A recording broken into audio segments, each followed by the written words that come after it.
Ummi Muhammad Sani, wanda aka fi sani da Ummi Karama Labarina, jaruma ce da take tashi sosai kuma ake yayinta a masana'antar shirya fina-finai na Kannywood.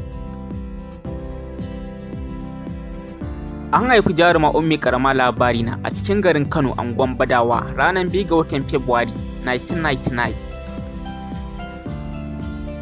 Jaruma Ummi Karama tun tana 'yar karama aka yi ta garin Maiduguri, a nan ta yi makarantar firamare, sannan ta yi junior secondary school duk a Maiduguri, sannan ta dawo garin Kano ta yi senior secondary ɗinta.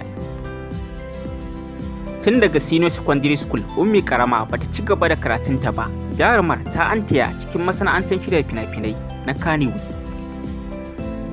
Jarumar ta fara fitowa ne a cikin shiri mai dogon zango ɗin zamani wanda ake nunawa a tashan daɗin kowa, Star Times.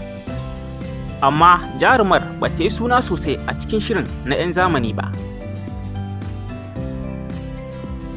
Jarumar ta yi suna a duniya ne bayan shahararren darakto Malam Aminu Sera ya ɗauko ta ya saka ta a cikin shahararren series ɗin nan mai suna Labarina, wanda shirin na Labarina shine shirin da ya ɗaga jaruma Ummi Karama har ake mata laƙabi da Ummi Karama Labarina. Tun bayan da jarumar ta fito a cikin shirin Labarina, ta samu ɗaukaka a duniya a santa, inda a fara bata manyan fina-finai. Yanzu haka shahararren akto Adam A. Zango ya sa ta a cikin sabon series ɗin shi da ya shirya mai suna Asin da Asin, wanda za a fara nunawa a tashan shi na YouTube nan ba da daɗewa ba.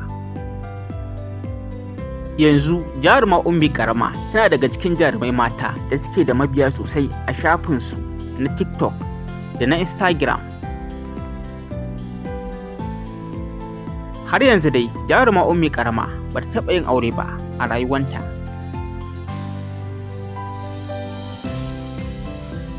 Muna yi ma wannan jaruma Ummi Karama fatan alheri. Allah ya ƙaro mu rayuwar albarka da ɗaukaka. Mun gode.